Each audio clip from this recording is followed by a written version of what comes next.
Corona संक्रमितको उचित उपचार हरेक नेपालीलाई खोपको आधार। नमस्कार, यो आइभी न्यूज खबरको संकेत हो। तपाई अहिले आइभी न्यूज @2 मा हुनुहुन्छ।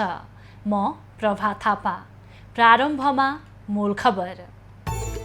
निर्वाचन आयोगले जसपाको आधिकारिकता आज टुङ्गो लगाउँदै सदस्यहरूको गणना गरेर बहुमत रहेको पक्षलाई आधिकारिकता दिने।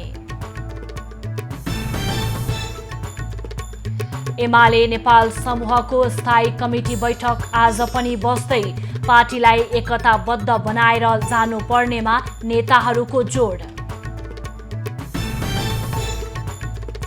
इजरायलले नेपालबाट 1000 केयर गिभर माग्यो। 1.5 हप्ताभित्र विज्ञापन खुलाउने तयारी।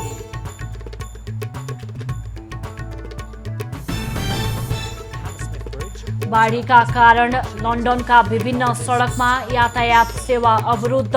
भूमिगत मार्गहरू समेत प्रभावित।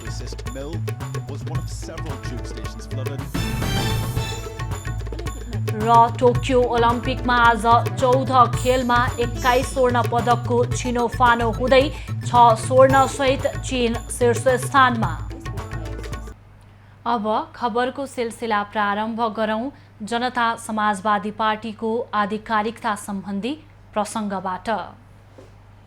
निर्वाचन आयोगले आज जनता समाजवादी पार्टी जसपा नेपालको आधिकारिकताबारे निर्णय गर्ने भएको छ। आयोगले निर्णय गर्नु पूर्व दुवै पक्षका कार्यकारिणी समितिका सदस्यलाई नागरिकता सहित आज उपस्थित हुन भनेको छ। आयोगले जसपा विवाद समाधानका लागि कार्यकारिणी सदस्यको गणना गरी पार्टी आधिकारिकता सम्बन्धी निर्णय गर्न लागेको हो। जसपा अध्यक्षद्वय उपेन्द्र यादव र महन्त ठाकुर समूह दुवै पक्षका नेता आयोग पुगेका छन्। जसपाको 51 सदस्यीय कार्यकारिणी समितिमा यादव समूह बलियो देखिएको छ। यादव पक्षले आफूहरूसँग कार्यकारिणी समितिका 33 सदस्य र 21 जना सांसद रहेको दावी गरेको छ। संसदीय दलमा बलियो रहेको ठाकुर समूह अहिले आएर कमजोर भएको छ। कमजोर देखिएको ठाकुर पक्षले सर्वोच्चमा सदस्यहरूको गणना रोक्न अन्तरिम आदेश माग गरेकोमा अस्वीकार भएको छ। तत्कालीन राष्ट्रिय जनता पार्टी राजपा र समाजवादी पार्टी बीच 2077 वैशाख 11 गते एकीकरण भएर जसपा बनेको हो। निर्वाचन आयोगमा नयाँ दल दर्ता भने 2074 असार 24 गते भएको थियो। प्रधानमन्त्री शेरबहादुर देउवाले निर्मला पन्तको हत्याका सम्बन्धमा शीघ्र दोषी पत्ता लगाएर कारबाही गर्न निर्देशन दिएका छन्। प्रधानमन्त्री निवास बालुवाटारमा गृहमन्त्री बालकृष्ण खाँड र प्रहरी महानिरीक्षक शैलेश थापा छेत्रीलाई बोलाएर प्रधानमन्त्रीले शीघ्र दोषी पत्ता लगाई कारबाही गर्न निर्देशन दिएका हुन्। निर्मला हत्या प्रकरणको आइतबार 3 वर्ष पूरा भएको सन्दर्भमा प्रधानमन्त्रीले चासोपूर्वक दोषी पत्ता लगाउन र कारबाही गर्न निर्देशन दिएका हुन्। प्रधानमन्त्री देउवाले गृहमन्त्री र प्रहरी प्रमुखसँग सो प्रकरणमा हालसम्म भएको अनुसन्धानबारे जानकारी समेत लिएका छन्। कञ्चनपुरकी 13 वर्षीय पन्तको 2075 साउन 10 गते बलात्कारपछि हत्या भएको थियो। घटनाको 3 वर्ष बित्दा समेत अनुसन्धान निष्कर्षमा पुग्न नसकेको तथा दोषी पत्ता लाग्न सकेको छैन। नेपाली कांग्रेसका जिल्ला सभापतिहरूले वडा अधिवेशन स्थगित गर्ने पार्टी पदाधिकारी बैठकको निर्णयमा आपत्ति जनाएका छन्। प्रेस विज्ञप्ति जारी गर्दै जिल्ला सभापतिहरूले साउन 12 मा गर्ने भनिएको वडा अधिवेशन स्थगित गरिएको र नयाँ मिति नतोकिएको भन्दै आपत्ति जनाएका हुन्।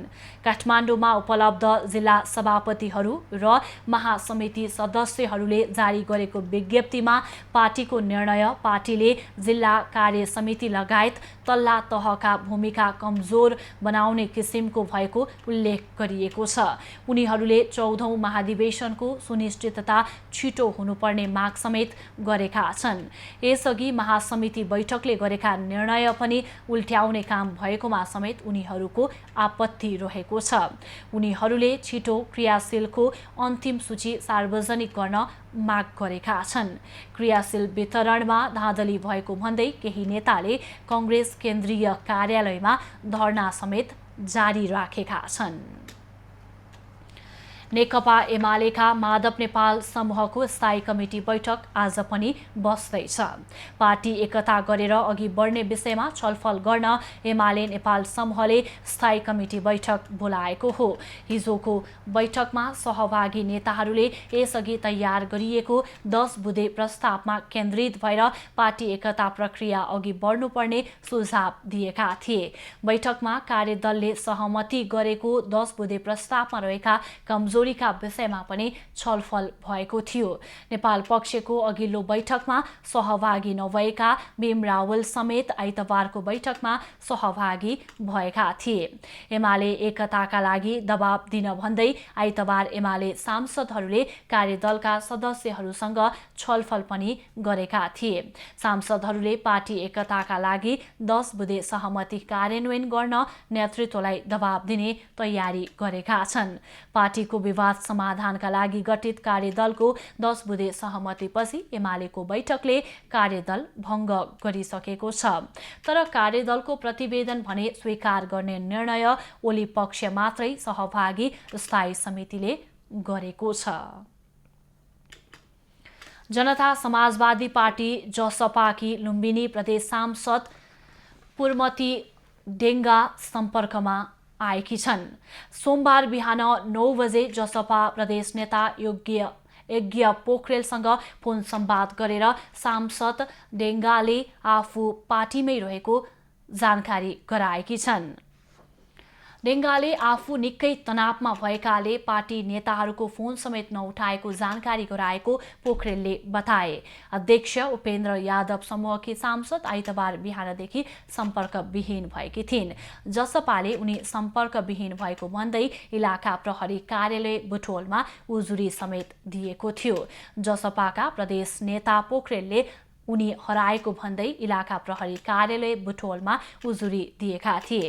जसपाले सत्तारूढ दल नेकपा एमालेले आफ्नो पक्षमा बहुमत कायम गर्न उनको अपहरण गरेको आरोप लगाएको थियो। सरकार अल्पमतमा भएकाले उनलाई प्रलोभन देखाएर सरकारलाई समर्थन गर्न लगाउने योजना एमालेले बनाएको जसपाको आरोप छ। एमाले लुम्बिनीले भने आफूहरूलाई जसपाले झुटो आरोप लगाएको बताएको थियो। पाल्पाकी उनी जसपाकी समानुपातिक सांसद हुन्। इजरायलले नेपालबाट 1000 जना कामदार माग गरेको छ। उसले नेपालबाट सुसुरे केयरगिभरको माग गरेको वैदेशिक रोजगार विभागले जानकारी दिएको हो। इजरायलले मागेको श्रमिकका लागि 1.5 हप्ताभित्र विज्ञापन खुलाउने तयारी विभागको छ। इजरायलमा केयरगिभरका लागि जाने कामदारका लागि 21 दिनको म्याद राखेर आवेदन खुलाउने तयारी गरिएको छ। इजरायलमा केयरगिभरमा जानका लागि उमेर 25 वर्ष पुरा भई 45 वर्ष ननागेको हुनुपर्नेछ। शैक्षिक योग्यता कम्तीमा 10 कक्षा उत्तीर्ण गरी अनमी वा CMS सम्बन्धी विषयमा 15 महिनाको अध्ययन पूरा गरेको वा कक्षा 12 वा सो सरहको शैक्षिक योग्यता हासिल गरी सरकारबाट मान्यता प्राप्त तालिम लिएको हुनुपर्नेछ। इजरायल र नेपाल बीच भएको सम्झौतामा पहिलो चरणमा 500 जना मात्रै कामदार लाने उल्लेख छ। त्यसैले 2 पटक विज्ञापन गर्ने विभागको तयारी छ। नेपाल र इजरायल सरकार बीच 2077 असोज 14 गते नेपाली श्रमिक इजरायल पठाउने विषयमा श्रम सम्झौता सम्पन्न भएको थियो। आजदेखि देशभर मनसुन सक्रिय भएको छ। मनसुन न्यूनचापीय रेखा नेपालको तराई भूभाग नजिक आउने क्रम सुरु भएसँगै मनसुन सक्रिय भएको हो। मनसुन सक्रिय भएसँगै देशका अधिकांश स्थानमा वर्षा भइरहेको छ। धेरैजसो स्थानमा सामान्यदेखि पूर्ण बदली रही अधिकांश स्थानमा हल्कादेखि मध्यम वर्षा भइरहेको मौसम पूर्वानुमान महाशाखाले जनाएको छ। न्यूनचापीय रेखा सक्रिय भई बुधबारसम्म वर्षा हुने सम्भावना मौसमविदले औल्याएका छन्। विभागले पहाडी भूभागमा भूक्षय, पहिरो तथा गेग्रान बहावको जोखिम रहेको हुनाले नदीनाला र खहरे खोलामा पानीको सतह बढ्न सक्ने भएकाले आवश्यक सतर्कता अपनाउन मौसमविदहरूले आग्रह गरेका छन्। बैतडीको दशरथचन्द नगरपालिकाका 50 जना कृषकहरूलाई उन्नत जातका गाई वितरण गरिएको छ। नगरपालिकाको विभिन्न ओडामा रहेका कृषकहरूलाई 90 वटा उन्नत जातका पशु तथा अन्य कृषि उपकरण हस्तान्तरण गरिएको हो।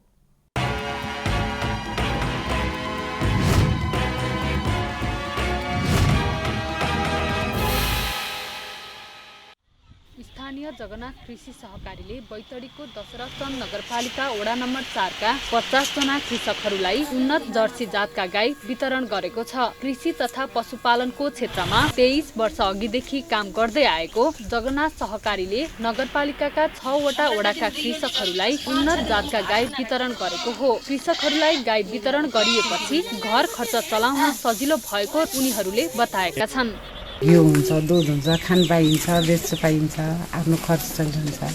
सहकारीले दुग्ध उत्पादन कृषि समूह गठन समेत गरेको छ। कृषकहरूलाई आधारभूत तालिम दिएपछि उन्नत पशु तथा उपकरण वितरण गरिएको हो।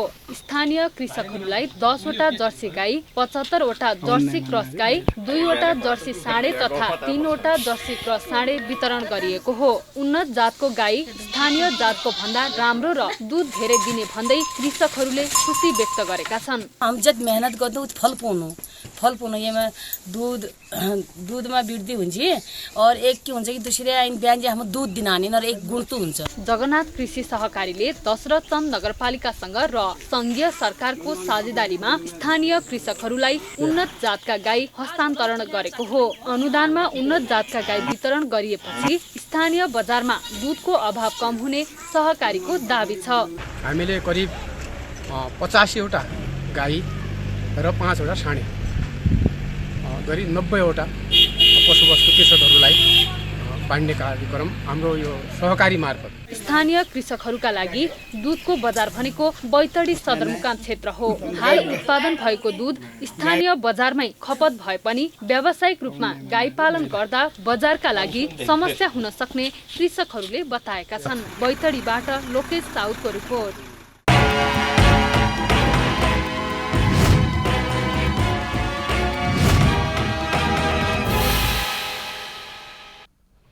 दर्शकवृन्द, निर्वाचन आयोगले आज जनता समाजवादी पार्टी जसपा नेपालको आधिकारिकताबारे निर्णय गर्ने भएको छ र सदस्यहरूको गणना गरेर बहुमत रहेको पक्षलाई आधिकारिकता दिने निर्णय गरेको छ र पछिल्लो अवस्था के छ यो विषयमा जानकारी दिन हाम्रो प्रत्यक्ष सम्पर्कमा हुनुहुन्छ हाम्रा संवाददाता शीतल रिजाल।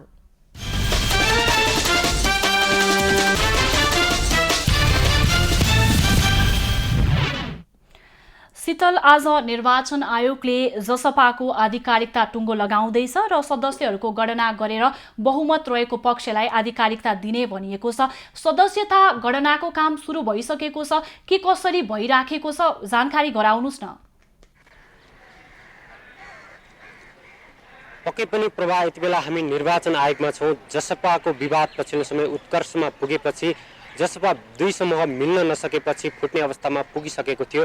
त्यसै अनुसार आज चाहिँ निर्वाचन आयोगले जसपाको दुवै पक्षलाई नागरिकता सहित कार्यकारी सदस्यहरूलाई चाहिँ उपस्थित हुन भनेको थियो। हेड काउन्टको आधारमा जसको बहुमत छ त्यसलाई निर्वाचन आयोगले आधिकारिकता दिने भनिएको थियो। त्यसै अनुरूप यति बेला हामीले निर्वाचन आयोगको माहौल बुझ्दाखेरि जसपाका सबै नेताहरू यति बेला निर्वाचन आयोगको प्राङ्गणमा उपस्थित हुनुहुन्छ। सबैको अनुहारमा आफूहरूले आधिकारिकता पाउने एउटा आशा छ, आशा देख्न सकिन्छ। त्यस्तै उपेन्द्र यादव पक्षले भने आफूहरू बहुमत भएको कारणले गर्दा आधिकारिकता आफूहरूले नै पाउने निश्चित भएको दाबी गरेको छ भने महन्त ठाकुर पक्ष भने महन्त ठाकुर पक्ष पनि आधिकारिकता पाउनेमा विश्वस्त छ। त्यस्तै महन्त ठाकुर पक्षको जुन कैलाली घटनाको दोषी भनेर जेलमा हुनुहुन्थ्यो रेशम चौधरी एकजना जसपाको सांसद, उहाँलाई पनि निर्वाचन आयोगमा उपस्थित गराइँदैछ।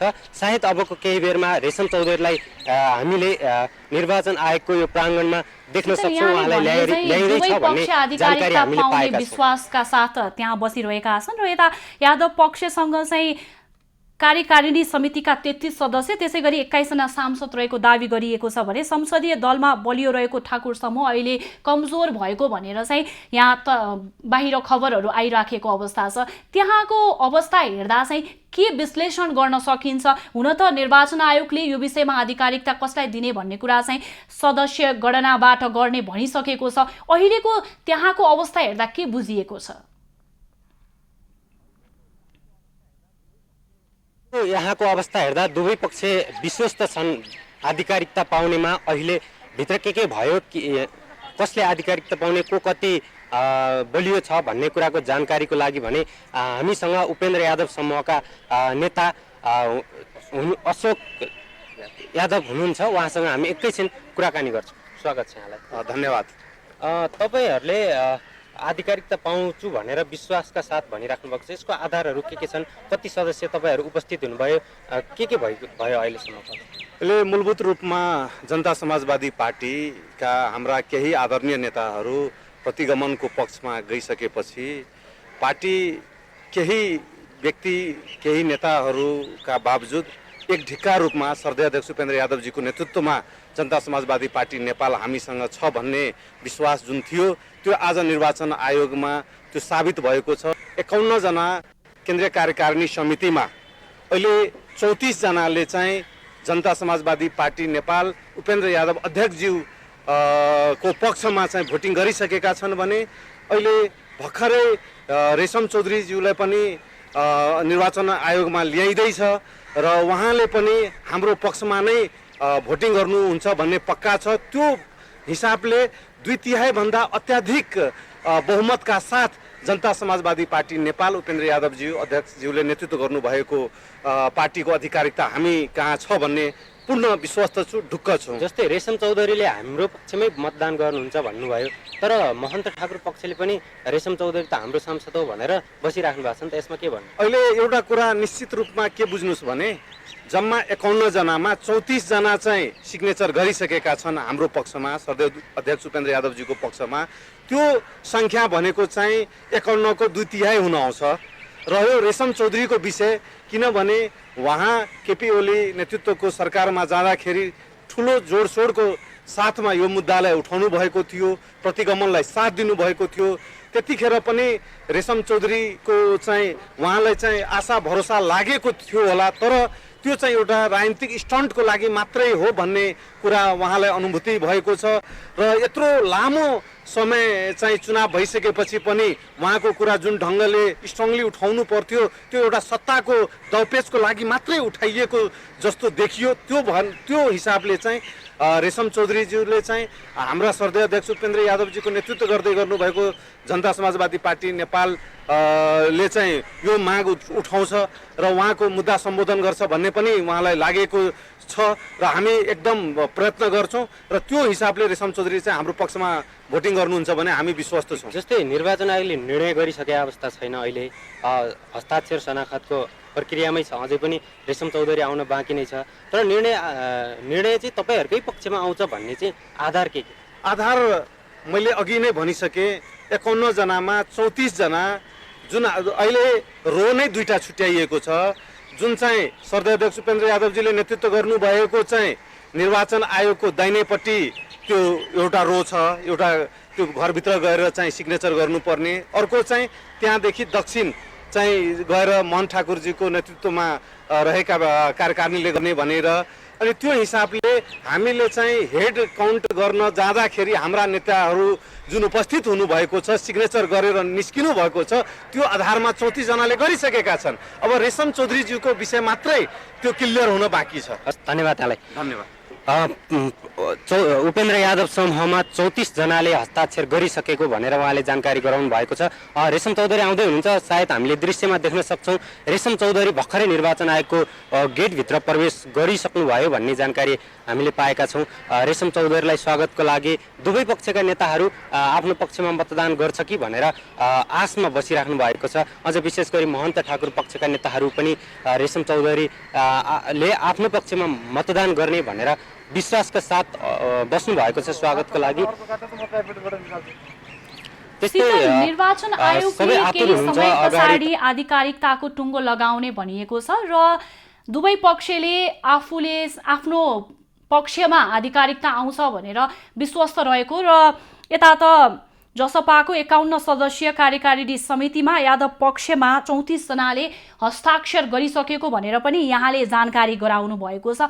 अहिलेको जुन यहाँले पृष्ठभूमिमा देखाइराखेको दृश्य छ योबाट चाहिँ हामीले के आकलन गर्न सक्छौँ? निर्वाचन आयोगले आजै टुङ्गो लगाउँछ यो विषयमा या अन्य प्रक्रियाहरू पनि बाँकी रहन्छ? अब हामीले पाएको जानकारी अनुसार सबै प्रक्रिया सकिसकेको र अब रेशम चौधरी आएपछि उहाँको पनि हस्ताक्षर शनाखत गराएर केही सामान्य प्रक्रिया पुरा गरेर आजै निर्णय दिने भन्ने जानकारी पाएका छौँ। यद्यपि निर्णय भने कतिखेर आउँछ यसको भने कुनै ठोस आधार भने हामीले पाएका छैनौँ। तपाईँहरूले देखिराख्नु भएको छ दृश्यमा रेशम चौधरीलाई हामीले देखाइरहेका छौँ। उहाँले आफ्नो केही धारणा राख्दै हुनुहुन्छ।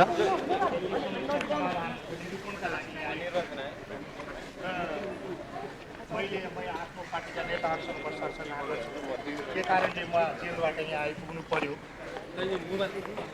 हाम्रो आफ्नै मुद्दा छ, हाम्रो आफ्नै समस्या छ। हाम्रो मुद्दामाथिको निरूपणमा हाम्रो पार्टीले कस्तो भूमिका खेलिरहेको छ म पहिला आफ्नो नेताजीहरूसँग सरसल्लाह गर्छु, त्यस पछाडि म तपाईँहरूलाई केही भन्नुला। तपाईको आफ्नो एजेन्डा विषयमा के भन्नुहुन्छ? म पहिला आफ्नो नेताहरूसँग भेट्छु, त्यसपछि अरूसँग भन्छु। म एकछिन भेट्छु। रेशम चौधरीले चाहिँ आफ्नो नेताहरूसँग पहिला भेटेर मात्रै धारणा राख्ने भनेर त्यहाँबाट अगाडि बढ्दै हुनुहुन्छ। तपाईँले दृश्यमा देखिराख्नु भएको छ बाक्लो प्रहरी सुरक्षाका साथ रेशम चौधरीलाई यहाँ ल्याउनु भएको छ र अब कता जाँदै हुनुहुन्छ रेशम चौधरी, कसलाई मतदान गर्न जाँदै हुनुहुन्छ त्यो भने हामीले एकैछिनमा जानकारी पाउनेछौँ। धन्यवाद शीतल र पछिल्लो अध्यावधिका लागि यहाँसँग हामी फेरि जोडिनेछौँ। उहाँ हुनुहुन्थ्यो हाम्रा संवाददाता शीतल रिजाल र हामीलाई निर्वाचन आयोगमा आज जनता समाजवादी पार्टी जसपा नेपालको आधिकारिकताबारे निर्णय गर्ने भएको छ र यो विषयमा जानकारी गराउनु हुँदै थियो भने जसपाको 51 सदस्यीय कार्यकारिणी समितिमा यादव समूह बलियो देखिएको छ र 34 जनाले हस्ताक्षर गरिसकेको भनेर जानकारी प्राप्त भएको छ भने यादव पक्षले आफूहरूसँग बलियो दाबी रहेको र यता संसदीय दलमा बलियो रहेको ठाकुर पक्षले पनि आफू नै पक्षमा आधिकारिकता आउँछ भन्ने विश्वास लिएको भनेर जानकारी गराउनु हुँदै थियो हाम्रा संवाददाता शीतल रिजालले। अब बाँकी खबर।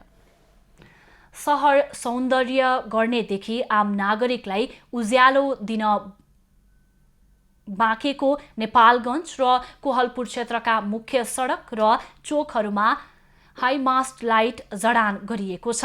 हाई मास्ट लाइट जडान गरिएपछि मुख्य सडक र चोकहरूमा उज्यालो भएको छ। नेपालगञ्ज र कोहलपुर क्षेत्रका मुख्य सडक चोकहरूमा सडक सौन्दर्य गर्न र रातको समयमा आम नागरिकलाई शान्ति सुरक्षाको प्रत्याभूति दिन शहरी विकास तथा भवन निर्माण विभाग संघीय आयोजना कार्यान्वयन इकाइ नेपालगञ्जले 38 वटा हाई मास्ट लाइट जडान गरेको हो। सघन शहरी विकास कार्यक्रम अन्तर्गत जनतामा देखिने गरी शहरको सौन्दर्यलाई सुशोभित र आधुनिकीकरण गर्न नेपालगञ्ज उपमहानगरपालिका र कोहलपुर नगरपालिकाका विभिन्न ओडादेखि राजमार्गमा हाई मास्ट जडान गरिएको शहरी विकास तथा भवन निर्माण विभाग संघीय आयोजना कार्यान्वयन इकाइले जनाएको छ। रात्रिकालीन समयमा पनि एकदमै चाहिँ उज्यालो दिएर त्यहाँका चाहिँ जनताहरूलाई चाहिँ एकदम सुविधा प्रदान गरिरहेको छ, जसले गर्दाखेरि सहरी सौन्दर्यलाई एकदमै चाहिँ राम्रो देखाइरहेको अवस्था छ। मुख्य सडक र चोकहरूमा हाइमास्ट लाइट जडान भएर उज्यालो दिएपछि नेपालगञ्ज भित्रने सवारी साधनलाई रातिको समयमा सहज हुनेदेखि चोरीका घटनामा कमी आउने अपेक्षा गरिएको छ। उज्यालो हुन्छ, बाहिरबाट आउने सवारीहरूलाई पनि यताउति हिँड्नको लागि सहज हुन्छ, चोरी डकैतीबाट बच्न सकिन्छ।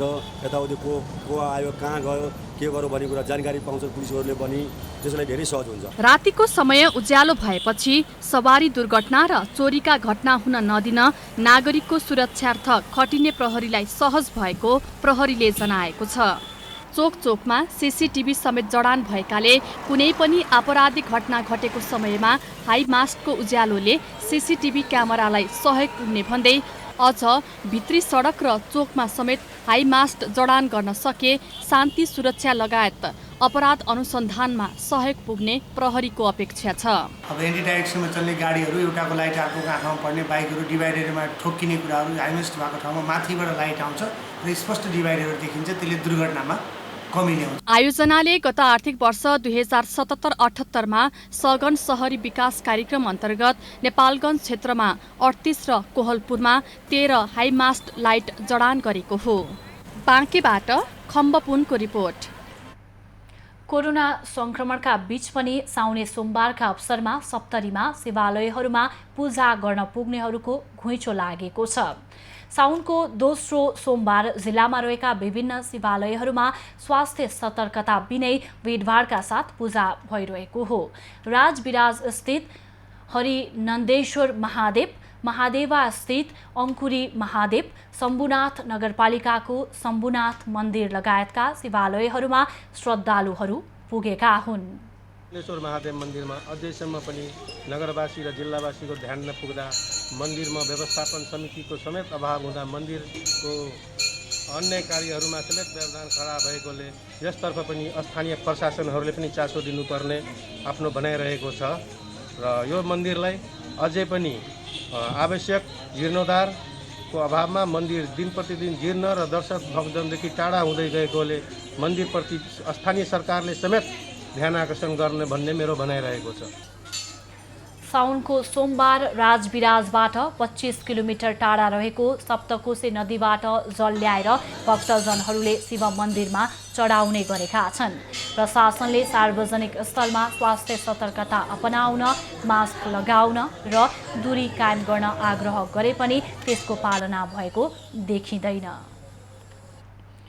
पर्साका अस्पतालहरूमा कोरोना भाइरससँग लक्षण मिल्ने बिरामीको संख्या बढेको छ।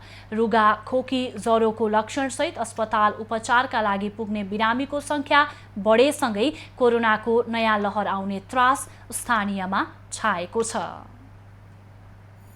पर्सा सदरमुकाम वीरगञ्जका अस्पतालहरूमा कोरोना भाइरसको लक्षण सहित उपचारका लागि पुग्ने बिरामीको संख्या बढेको छ। कोरोनाको तेस्रो लहर आउने त्रासबीच बिरामीको संख्या बढेपछि स्वास्थ्य कर्मी चिन्तित भएका छन्। रुगाखोकी, उच्च ज्वरो, स्वाद गन्ध हराएका लक्षण सहित दैनिक 75 जनासम्म बिरामी उपचारका लागि नारायणी अस्पताल पुग्ने गरेका छन्। कोभिड जस्तै लक्षण भएका, कोभिड जस्तै संक्रमणका लक्षण भएका बिरामीहरू चाहिँ विगत 10-12 दिनदेखि चाहिँ बढ्ने अवस्था छ र हाम्रो अस्पतालमा रुगा, खोकी, उच्च ज्वरो, जिउ दुख्ने, भोक लाग्ने जस्ता लक्षण लिएर दैनिक जस्तो 50 देखि 75 जना चाहिँ बहिरङ्ग तथा आकस्मिक विभागमा आउने गरेका छ। कोरोना जस्तै लक्षण भाइरल ज्वरोमा पनि देखिने भएकाले स्वास्थ्य सतर्कता अपनाउन चिकित्सकहरूले सल्लाह दिएका छन्। सामाजिक दूरी कायम गर्ने, मास्क लगाउने गर्दा जोखिम कम हुने चिकित्सकको भनाइ छ। जिउ दुख्ने, भोक लाग्ने जस्ता लक्षण लिएर दैनिक जस्तो 50 देखि 75 जना चाहिँ बहिरङ्ग तथा आकस्मिक विभागमा आउने गरेका छ र प्राय जसोको ल्याब परीक्षण र पीसीआर गर्दाखेरि पीसीआरमा कोभिड नेगेटिभ आएको छ। चिकित्सकहरूले भने कोरोना भाइरसको तेस्रो लहर सुरु भइसकेको दावी गरेका छन्। स्थानीय सरकार मूकदर्शक भएर बसिरहँदा आउने दिन निकै भयावह हुने उनीहरूको चेतावनी छ। पर्सा, बारा र रौतहटका शहरी तथा ग्रामीण क्षेत्रहरूमा ज्वरो तथा रुगाखोकीका बिरामीहरूको सङ्ख्या उल्लेखनीय रूपमा बढेको छ र हामी त्यहाँ ओपिडीहरूमा दिनहुँ ज्वरोका बिरामीहरू आउने गर्छन् र यी बिरामीका लक्षणहरू कोभिड जस्ता लक्षणहरू देखिए तापनि मिले तापनि बिरामीहरू नै अहिलेसम्म धेरै टेस्टिङमा नगएको हामीले महसुस गरेका छौँ। हामीले बिरामीहरूलाई प्रिस्क्राइब गर्दाखेरि पनि तर अधिकांश चाहिँ सिजनल फ्लू जस्तो पनि देखिन्छ र ज्वरोहरू चाहिँ 4-5 दिनमा निको भएको पनि छन्। गत वर्ष पनि समयमै स्थानीय प्रशासन स्थानीय सरकारलाई सल्लाह सुझाव दिए पनि स्थानीय सरकारको लापरवाहीका कारण संक्रमण बढेको चिकित्सकहरूको भनाइ छ। नेपाल भारत बीचको मुख्य नाका समेत वीरगञ्ज भएकाले थप सतर्कता आवश्यक भएको चिकित्सकहरूको भनाइ छ। यो नाका हुँदै रोजगार व्यापार लगायतका काममा दैनिक हजारौं मानिस ओहोर दोहोर गर्ने गर्दछन्। इनरवा बाहेक अन्य साना नाका बन्द गर्न भनिए पनि त्यसको कार्यान्वयन भएको छैन। आइतबारसम्म पर्सामा सक्रिय संक्रमित 21 जना रहेका छन्, जसमध्ये नारायणी अस्पताल वीरगञ्जमा 5 जना र अन्य अस्पतालमा 16 जनाले उपचार गराइरहेका छन्। गैर आवासीय नेपाली संघ NRNA बेल्जियमको चुनावका क्रममा कुटाकुट भएको छ। आगामी कार्यकालका लागि नेतृत्व चयन गर्न हुन लागेको चुनावी प्रक्रियाका क्रममा दुई समूहबीच कुटाकुट भएको हो। अध्यक्ष पदका लागि उपाध्यक्ष खड्गबहादुर केसी, वर्तमान अन्तर्राष्ट्रिय समन्वय परिषद सदस्य व्यवसायी अनुजा प्रधान र सीपी भट्टको उम्मेदवारी परेको छ। तीनैजना उम्मेदवारहरू बेल्जियमका व्यवसायी हुन्। निर्वाचनमा हुने विभिन्न पदका लागि कुल 36 जनाको उम्मेदवारी परेको छ। NRNA बेल्जियममा 2162 सदस्य रहेका छन्। मेलम्ची बाढी प्रभावितले मेलम्ची वरपरका क्षेत्रमा तत्काल तटबन्धको व्यवस्था मिलाउन प्रधानमन्त्री शेरबहादुर देउवासँग माग गरेका छन्। सोमबार मेलम्चीका बाढी प्रभावित सागर कुमार श्रेष्ठको नेतृत्वमा आएको टोलीले बालुवाटारमा प्रधानमन्त्री देउवासँग मेलम्ची बाढी प्रभावित क्षेत्रमा थप क्षति हुन नदिन तत्काल तटबन्धको व्यवस्था गर्न माग गरेका हुन्। बाढी प्रभावितले नदीलाई पुरानै धारमा कायम गर्नुपर्ने, बाढीमा पुरिएका घर र खेत जोगाउन माटो व्यवस्थापन, स्काभेटर मार्फत जमिनको सतह मिलाउने प्रबन्ध गर्नुपर्ने उनीहरूको माग छ। त्यस्तै बाढीले घरबार विहीन भएका र रोजीरोटी गुमाएका, व्यवसायमा क्षति पुगेकालाई उचित आर्थिक प्याकेज ल्याउनु पर्ने माग पनि स्थानीयले राखेका छन्। बाढी गएपछि आवश्यक पहल गरिदिएको भए 4-5 गतेसम्म पनि घरहरू खोलाले बगाउने थिएन। स्थानीयले नदीले निरन्तर कटान गरेकाले नदीको बहाव परिवर्तन गरेर घर बचाइदिन गरेको आग्रह स्थानीय सरकारले सुनेन र असार 1 को ठुलो बाढीपछि पनि दर्जनौं घर परिवारले आफ्नो घर गुमाएका छन्। महिना दिन बितिसक्दा पनि स्थानीय सरकार र बाढी पीडितको पीडामा बेखबर जस्तै छ। बाढीग्रस्त क्षेत्रको पुनर्निर्माणका लागि बृहत परियोजनाका लागि सरकारले आवश्यक बजेटको व्यवस्था गर्नुपर्ने, मृतकका परिवारलाई उचित क्षतिपूर्ति, जीवन निर्वाह गर्न रोजगारी र उनीहरूका सन्तानलाई उच्च शिक्षासम्मका लागि सरकारले प्रबन्ध गर्नुपर्नेमा उनीहरूको जोड छ। भेटपछि प्रधानमन्त्री देउवाले बाढी र पहिरोले मेलम्ची क्षेत्रमा पुर्याएको क्षतिका बारेमा आफू जानकार रहेको बताउँदै मेलम्चीवासीले राखेको मागका बारेमा सरकार गम्भीर रहेको जानकारी गराएका छन्। असार 1 गते राति परेको अविरल वर्षासँगै सो क्षेत्रमा आएको बाढीले ठूलो क्षति पुर्याएको छ। बाढीले सिन्धुपाल्चोकको हेलम्बु गाउँपालिका, मेलम्ची नगरपालिका र 5 पोखरी थाङपाल गाउँपालिकामा अर्बौंको क्षति पुगेको छ। कपिलवस्तु जिल्लामा नागरिकताको प्रमाणपत्र लिन सर्वसाधारणहरूको भिड लागेको छ। स्थानीय प्रशासनले निषेधाज्ञालाई खुकुलो बनाई सरकारी कार्यालयबाट सेवा प्रवाह गर्न सुरु गरेपछि लामो समयदेखि नागरिकता बनाउने प्रतीक्षामा रहेका सर्वसाधारणको भिड बढेको हो। कोरोना त्रासबीच नागरिकता लिन घण्टौं लाइन बस्नु परेको सर्वसाधारणको गुनासो छ। कौन कर है? परेशानी तो वही है, दुख तो वही है। नहीं तो बनाओगे लाइन लगा पड़ा था, नंबर लगाओ पड़ा था। 7 बजे से लाइन लगाओ, नागरिकता बनवाओ खर्च परेशानी है, लोगों का भीड़ लागत है। कब तक दौड़ा जाए, कर्मचारियों का खर्च बढ़ावा जाए। नागरिकता नहीं बन पाओ था, लेट कर देते हैं, लाइन में लगाए रहा था, फिर भी वापस कर देते नहीं हो पावत है। साप्ताहिक रूपमा गाउँपालिका अनुसारको दिन तोकेर र कार्यालयमा कर्मचारीको संख्या बढाएर नागरिकलाई सहज ढङ्गबाट नागरिकता वितरण गर्ने व्यवस्था मिलाउन स्थानीय नागरिक अगुवाले माग गरेका छन्। कुन दिन चाहिँ कुन पालिका कुन दिन कुन पालिका भनेर छुट्याइएको थियो र बिहान 7 बजेदेखि नागरिकता बनाउन चाहिँ सुरु गरियो। त्यो बालबालिकाहरूको जन्म दर्ता बनाउनका लागि विवाह दर्ता आवश्यक रहेको र विवाह दर्ताका लागि नागरिकता आवश्यक भएको कारण पनि नागरिकताको प्रमाणपत्र लिनेहरूको भिड बढेको हो। यसैगरी उमेर पुगेर वंशज नागरिकता लिने र वैवाहिक अङ्गीकृत नागरिकता लिने महिलाको संख्या पनि बढिरहेको जिल्ला प्रशासन कार्यालयले जनाएको छ। पर्वतको कुस्मा नगरपालिका वडा नम्बर 14 आर्थरको वडा कार्यालयमा अज्ञात समूहले तोडफोड गरेको छ। वडा कार्यालयसँगै पञ्चकोशी माध्यमिक विद्यालय र एक मन्दिर र निजी घरमा तोडफोड भएको हो। चोरी गर्न पुगेको समूहले वडा कार्यालयको दराज फोड्नुका साथै फोटोकपी मेसिन बिगारेको छ। विद्यालय र मन्दिरका संरचनामा पनि क्षति पुगेको छ।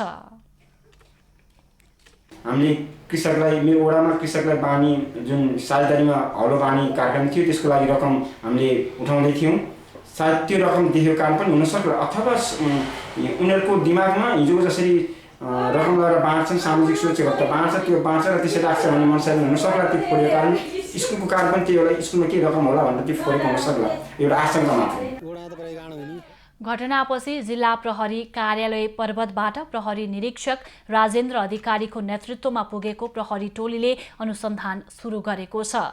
घटनाको प्रकृति हेर्दा स्थानीयको समेत संलग्नता हुन सक्ने देखिएको छ। काठमाडौँ मेडिकल कलेजका कर्मचारी मदनलाल श्रेष्ठलाई सरुवा गरिएको विरोधमा कलेजका कर्मचारीहरू आन्दोलित भएका छन्। कर्मचारीहरूले श्रेष्ठलाई कलेजभित्र छिर्न दिनुपर्ने माग गर्दै सोमबार बिहान मेडिकल कलेज अगाडि प्रदर्शन गरेका छन्।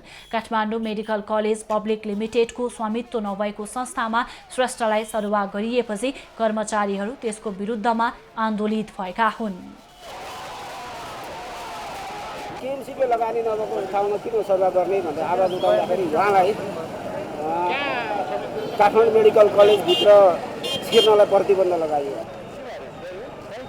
अस्पताल प्रशासनले श्रेष्ठलाई कलेज प्रवेशमा रोक लगाएको कर्मचारीहरूले दावी गरेका छन्।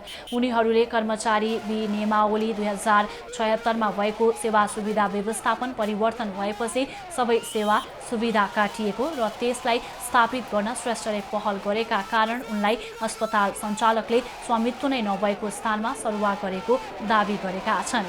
अस्पताल सञ्चालकले श्रेष्ठलाई अस्पतालको स्वामित्व नभएको अस्पतालमा सरुवा गरेको कर्मचारीहरूले आरोप लगाउँदै आएका छन्। दाङको तुलसीपुर उपमहानगरपालिका 7 स्थित रानीघाट खोला नजिक रोकिराखेको एक बसमा अज्ञात समूहले आगजनी गरेको छ। कोराही तुलसीपुर सडक खण्डमा रा 1ख 1892 नम्बरको बसमा अज्ञात समूहले आगजनी गरेको हो। बसमा गैराती 1:30 बजेतिर आगजनी भएको इलाका प्रहरी कार्यालय तुलसीपुरले जानकारी दिएको छ। आगजनी गर्ने व्यक्तिको पहिचान नभएको र घटनाको अनुसन्धान भइरहेको प्रहरीले जनाएको छ।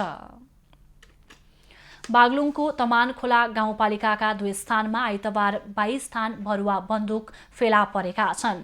तमानखोला गाउँपालिका 4 को लाममेला स्थित घट्टे खोला नजिकै रहेको ओडारमा लुकाई राखिएको अवस्थामा 12 थान एक नाले बन्दुक भेटिएको हो। त्यस्तै ओडा नम्बर 3 को मार्के खोलाको ओडारमा लुकाई राखेको अवस्थामा 10 थान भरुवा बन्दुक नै फेला परेको छ। प्रहरी चौकी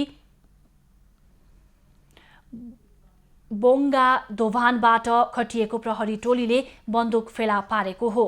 बन्दुक कसले र किन राख्यो भन्ने बारे अनुसन्धान भइरहेको प्रहरीले जानकारी दिएको छ। सरकारबाट बाहिरिए लगतै नेकपा एमाले लडाकु संगठनको गठनलाई तीव्रता दिएको छ। पार्टीभित्रको अन्तर्सङ्घर्ष बढेर गएको बेला एमालेमा केपी ओली पक्षले लडाकु संगठन निर्माणलाई दिएको तीव्रताले द्वन्द्वको स्थिति उत्पन्न हुने आशंका बढाएको छ। राजनीति दलहरूबीच बाहुबली संगठन जन्माउने होडबाजी चलेको छ। त्यसमा पनि नेकपा एमाले यसमा अगाडि देखिन्छ। केपी ओली सरकारबाट बाहिरिएपछि र एमाले फुटको संघारमा पुगेपछि यस्ता संगठन निर्माण हुन थालेका छन्।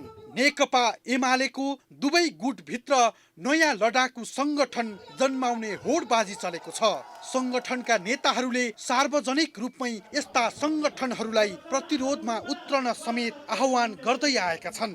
शर्मा ओलीको सरकारले गरेका राम्रा कामलाई निरन्तरता नदिकन त्यसलाई भत्काउन खोज्यो भने त्यसको विरुद्ध यसले सशक्त ढङ्गले प्रतिरोध गर्छ। लोकतान्त्रिकरणमा रास आउन थालेपछि अस्तित्व बचाउन दलहरूले बाहुबली संगठनहरू जन्माउने विज्ञहरू बताउँछन्। कुनै पनि संगठन निर्माणको काम आफैमा अलोकतान्त्रिक नहुने तर संगठनलाई कसरी अगाडि बढाउने भन्ने कुरा नेतृत्वले दिएको निर्देशनमा भर पर्ने उनीहरूको भनाइ छ। लोकतान्त्रिक आचरण हो, त्यो आचरणमा रास आइसकेपछि कहिलेकाहीँ के अवस्था आउँछ भने गैर लोकतान्त्रिक शक्ति मार्फत, बाहुबल मार्फत, होइन, फिजिकल फोर्स मार्फत चाहिँ आफ्नो सङ्गठनलाई बचाउने, त्यसलाई विस्तार गर्ने, त्यसको अस्तित्व निर्माण गर्ने खालको प्रवृत्ति देखिन्छ। दलहरूको महाधिवेशनबाट आधिकारिकता नपाएका यस्ता संगठनहरू अवैध मानिन्छन्। राजनीतिक दलहरूले गठन गर्ने यस्ता समूहहरू लोकतान्त्रिक प्रणालीकै लागि खतरा बन्ने विज्ञहरू बताउँछन्। यस्ता समूहले विरोधीमाथि आक्रमण जस्ता अस्वस्थ अभ्यास मार्फत जनमत प्रभावित पार्ने र फरक विचारलाई निषेध गर्ने उनीहरूको भनाइ छ। प्रवृत्तितर्फ गयो यदि तपाईँले लडाकु टिम या बल प्रयोग कोही छ, किनभने यसको कुनै यो महाधिवेशनबाट यसले म्यान्डेट पाएको छ कि छैन एउटा कुरा हो। नेताहरूले आफ्ना आफ्ना हिसाबले बोलेका छन्, यो गर्नु त्यो गर्नु भनेर मञ्चमा उभिएर त्यसलाई निर्देशन गरेका छन्। त्यो चाहिँ एकदम लोकतन्त्रको खिल्ली उडाएको जस्तो हो कि पहिलो कुरा। त्यसरी कुनै दल, कुनै सङ्गठन, कुनै फोर्स क्रिएट हुँदैन। राजनीतिक उथल पुथल र द्वन्द्व झेलेर आजको यो अवस्थामा पुगेको नेपाली समाजले अबका दिनमा भने शान्ति चाहेको छ। तर पछिल्लो समय राजनीतिक दलहरूले गठन गर्ने फौजी दस्ताले समाजमा फेरि द्वन्द्व बढाउने हो कि भन्ने आशंका बढेर गएको छ।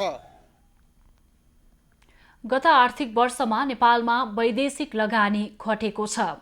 उद्योग विभागका अनुसार आर्थिक वर्ष 2076-77 भन्दा गत वर्ष 5 अर्ब 60 करोड रुपैयाँले वैदेशिक लगानीमा कमी आएको हो।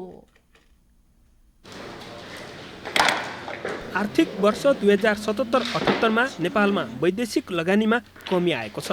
कोरोना महामारीका कारण बन्दाबन्दी भएपछि विदेशबाट आउने लगानी प्रभावित भएको उद्योग विभागको भनाइ छ। यस अवधिमा साना, घरेलु तथा ठूला उद्योगका लागि करिब 32 अर्ब 80 करोड वैदेशिक लगानी प्रतिबद्धता आएको छ। यो लगानी आर्थिक वर्ष 2076-77 को तुलनामा 5 अर्ब 60 करोडले कम हो। अघिल्लो आर्थिक वर्षमा 37 अर्ब 80 करोड वैदेशिक लगानी स्वीकृत भएको थियो।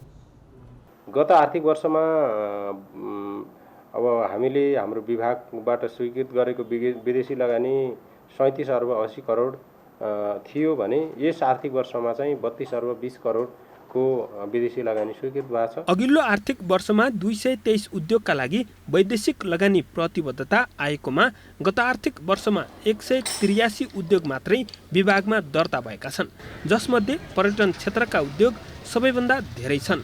कृषि क्षेत्रमा 3, ऊर्जामा 4, सूचना प्रविधितर्फ 15, उत्पादनमूलकतर्फ 19 र सेवामूलकतर्फ 5 वटा उद्योगका लागि वैदेशिक लगानी प्रतिबद्धता आएको छ। अहिले चाहिँ सबभन्दा बढी धाराशयी भएको क्षेत्र चाहिँ पर्यटनमूलक उद्योग हो। तर पनि अहिले पनि हामीसित सबभन्दा बढी विदेशी लगानी चाहिँ पर्यटनमूलक उद्योगमै आछ। 18 अर्ब हाराहारीको विदेशी लगानी चाहिँ पर्यटनमूलक क्षेत्रमा छ। कोरोनाका कारण वैदेशिक लगानीमा कमी आए पनि पर्यटन क्षेत्रमा धेरै लगानी भित्रिनु सकारात्मक भएको विभागको भनाइ छ। हालसम्म विभागमा दर्ता भएका स्वदेशी र वैदेशिक लगानीका उद्योगको संख्या 8453 पुगेको छ। एबी न्यूज खबरका लागि क्यामेरामा विनय तामाङका साथ सृष्टि पराजुलीको रिपोर्ट। कोरोना महामारीको समयमा राष्ट्रिय आविष्कार केन्द्रले 13 किसिमका स्वास्थ्य सामग्री निर्माण गर्यो। अक्सिजनको चरम अभाव भएका बेलामा आविष्कार केन्द्रले अक्सिजन कन्सन्ट्रेटर उत्पादन गर्नेदेखि अक्सिजन प्लान्टहरू राख्ने र बिग्रिएका अक्सिजन कन्सन्ट्रेटर बनाउने सम्मका काम गरेको थियो। राष्ट्रिय आविष्कार केन्द्रले कोरोना महामारीको समयमा भाइरसबाट बच्नका लागि उपकरणको अभाव भएको देखेपछि विभिन्न चिकित्सकको सल्लाह सुझाव अनुसार उपकरण निर्माण गरेको हो। निर्माण गरेका उपकरणहरू कुनै नयाँ अनुसन्धान र आविष्कार नभई महामारीका बेला सेवाभावले निर्माण गरी वितरण गरिएको केन्द्रले जनाएको छ। पीपीई बनाउनेदेखि कीटाणु मार्ने मेसिन, स्वाब संकलन गर्ने बक्स, एरोसेल बक्स लगायत स्वास्थ्य कर्मीलाई बचाउन सहयोग गर्ने 13 किसिमका सामानहरूको उत्पादन गरेर निशुल्क वितरण गरेको केन्द्रको भनाइ छ। विभिन्न किसिमका सरसामानहरू उपकरणहरू नभएको भन्ने कुरा देखेर हामी डाक्टरहरूको सल्लाह सुझाव अनुसार विभिन्न अस्पतालको डाक्टरहरूको सल्लाह सुझाव अनुसार नै हामीले यो काम चाहिँ गरिरहेको हो। कोरोना महामारीको दोस्रो लहरमा अक्सिजनको आपूर्ति घटेको समयमा राष्ट्रिय आविष्कार केन्द्रले अक्सिजन कन्सन्ट्रेटर उत्पादन गर्ने र वितरण गर्नेदेखि लिएर साना किसिमका अक्सिजन प्लान्टहरू राख्ने र बिग्रिएका अक्सिजन कन्सन्ट्रेटरहरू मर्मत गर्ने काम गर्दै आएको छ। वितरण गरिएका सामग्रीको दुरुपयोग नहोस् भनेर केन्द्रले अनुगमन समेत गर्ने गरेको छ। कोरोना महामारीको जोखिमसँगै आवश्यक सामग्री निर्माणको कामलाई निरन्तरता दिने केन्द्रको भनाइ छ।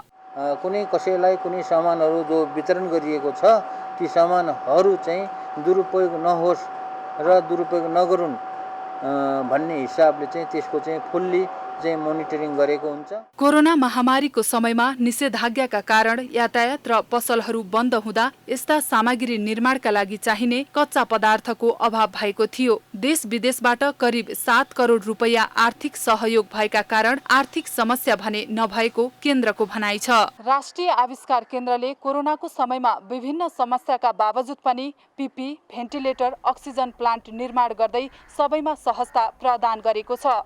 यसको प्रभावकारितालाई मध्यनजर गर्दै सरकार पक्षको सक्रियता नितान्त आवश्यक रहेको छ। एभिन्यूज खबरका लागि क्यामेरामा मनोज खड्काका साथ समीक्षा पोखरेल, काठमाडौँ। दर्शकवृन्द, निर्वाचन आयोगले जसपाको आधिकारिकता आज टुङ्गो लगाउँदैछ र सदस्यहरूको गणना गरेर बहुमतको आधारमा आधिकारिकता प्रदान गरिने बताइएको छ र निर्वाचन आयोगमा रेशम चौधरीको प्रतिक्रिया दिने क्रम जारी रहेको छ। अब लागौं सोहीतर्फ।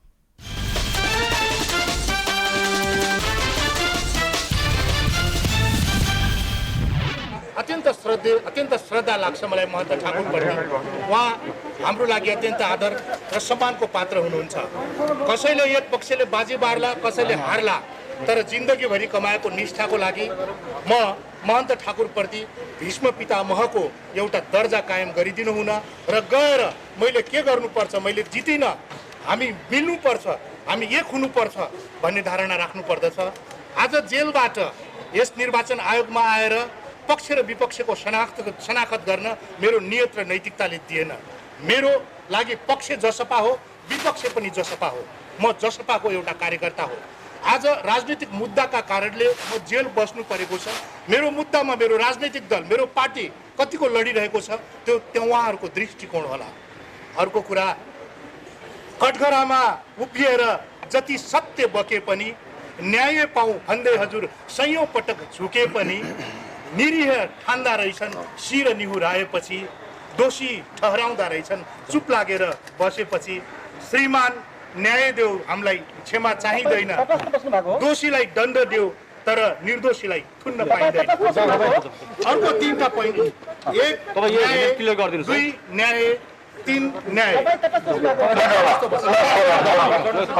हामीले देख्न सक्छौँ रेशम चौधरी, जसपाका नेता रेशम चौधरीको धारणा हामीले सुनेका थियौँ। उहाँ तटस्थ बसेको जानकारी गराउनु भएको छ। मेरो लागि पक्ष पनि जसपा हो भनेर उहाँले कुनै पक्षलाई पनि मतदान नगरेको जानकारी गराएर यहाँबाट बाहिरिँदै हुनुहुन्छ। तपाईँले देखिसक्नु भएको छ दृश्यमा बाटो सङ्ख्यामा प्रहरीले स्कटिङ गरेर उहाँलाई लाँदैछ।